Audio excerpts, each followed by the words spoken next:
چی بندی دل در این دنیا که چندین روز مهمانی، چون آگه مرگ آید پیش خوری آن دم پشیمانی.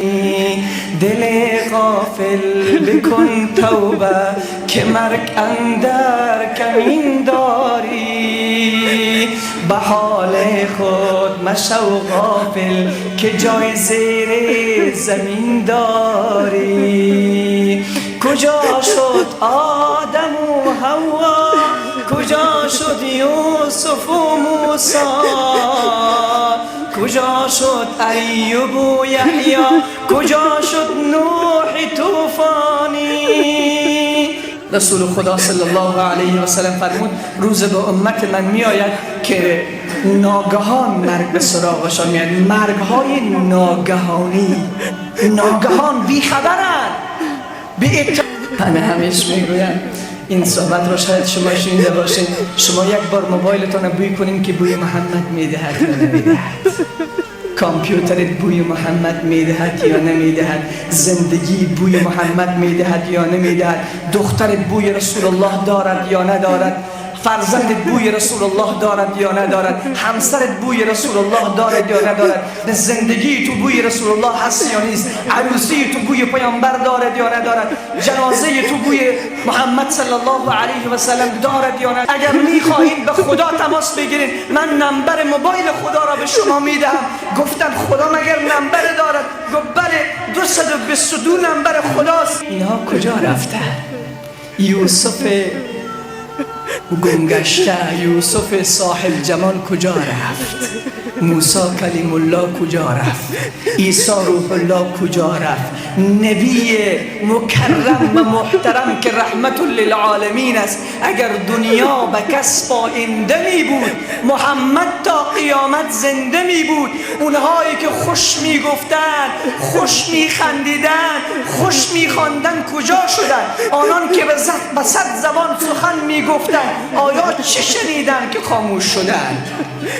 اونها که میخندیدن، اونهایی که در صفحات تلویزیون من و تو را میخنداندن کجا شدن؟ اونهایی که خوب میخواندن کجا شدن؟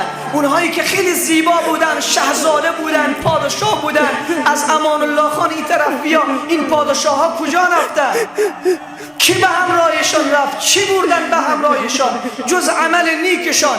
اما متاسفانه که امروز هنوز این پرده غفلت دم گوشهای ما هست، این پرده غفلت دم چشمان ما هست. کی می شود، کی خواهد آمد که این پرده های غفلت از دم چشمان ما برداشته شود؟ کی خواهد آمد که این پرده گوشهای ما باز شود که ما حق بشنویم؟ زمانش فرا رسیده. عزیزان من، عزیزان من، بیاییم به سمت خدا برویم.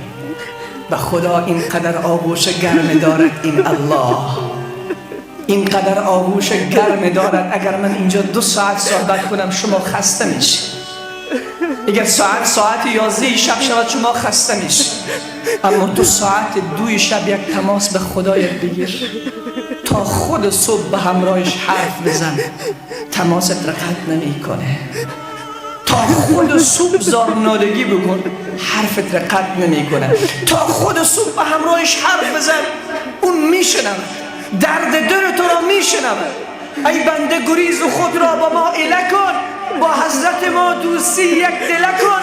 یک شب به سر سوز به درگاه ما بیا، گر حاجت تو نشد روا آنگاه گله کن. امروز چقدر گله از خدا داریم، چقدر شکوه از خدا داریم. فرزند ما مریض است، پول نداریم، فقیریم، این نداریم، آن نداریم، در حالی که ما به هر در زدیم ولی در خدا بسته مانده. در دکتر، در ملا، در مفتی، کلانتر قوم، والی، ولسوال، پادشاه، امیر، ولی در خدا بسته مانده. عزیز من، این در را بزن. این تو را انتظار نمیگذارد. این نمیگوید برو فردا والی کار دارد، برو دیگه فردا امیر کار دارد، برو دیگه فردا کلانتر نیست.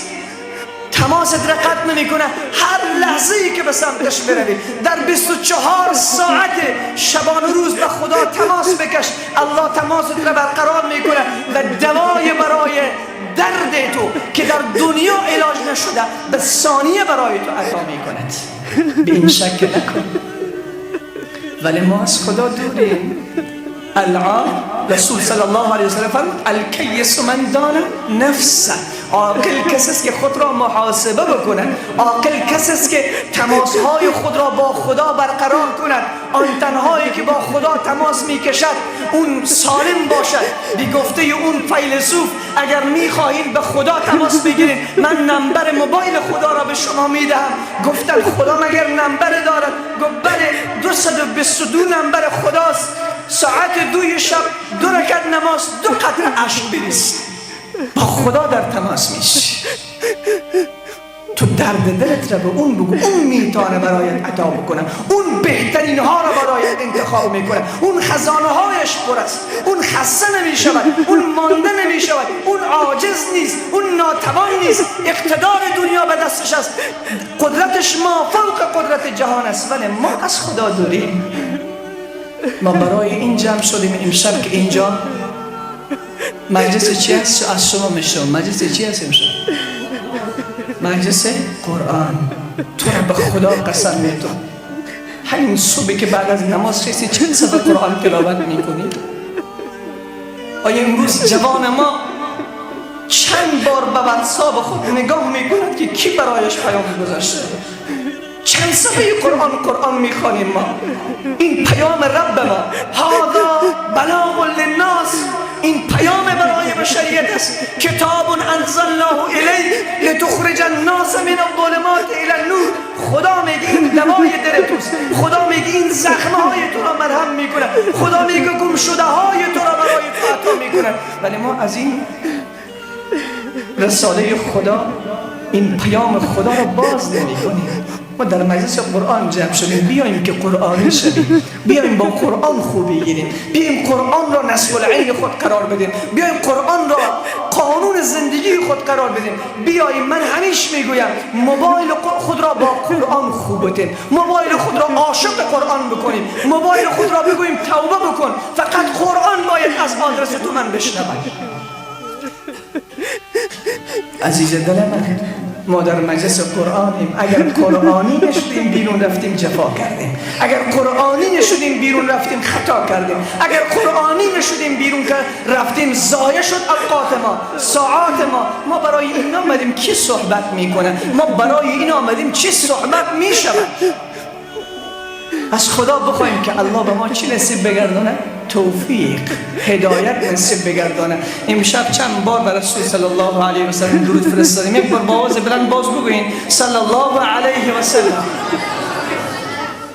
ولی اگر تو خودت را محاسبه بکنی به فرموده عمر حاسبو قبل ان تحاسبو.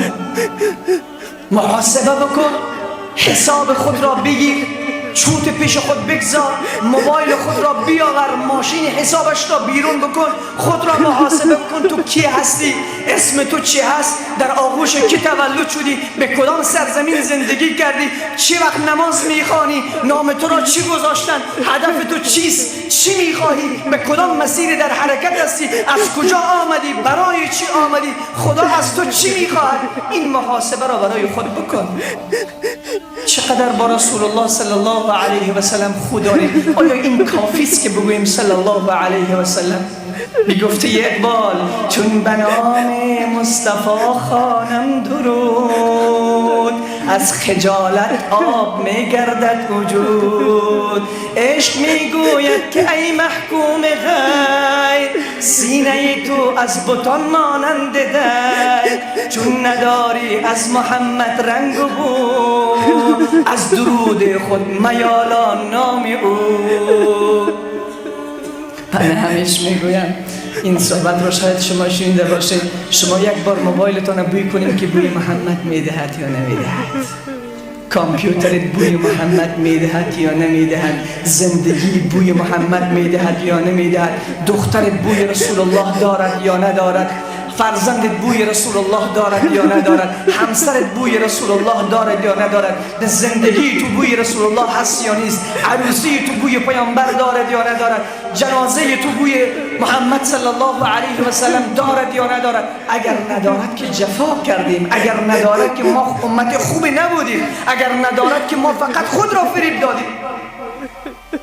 من عفو میخوایم عزیزان من اگر کمی تر صحبت میکنم، برای اینکه من دوست دارم جوان را، برای اینکه فرد و تک تک شما را دوست دارم. نمیخواهم یک فرد از امت پیامبر به آتش جهنم بسوزد. نمیخواهم که روز قیامت این امت بیچاره، این امتی که امروز 14 جنگ پشت سر سپری کردن، این امتی که آزادی درست ندیدن، این امتی که به آتش و خون بزرگ شدن، من نمیخواهم که از این بیشتر و بیشتر به غفلت بمانند، بلکه این امت باید بیدار شود، برنامه بسازند و الا دنیای کفر، دنیای غرب، دشمنان اسلام برای این امت برنامه میسازند اگر نسازند.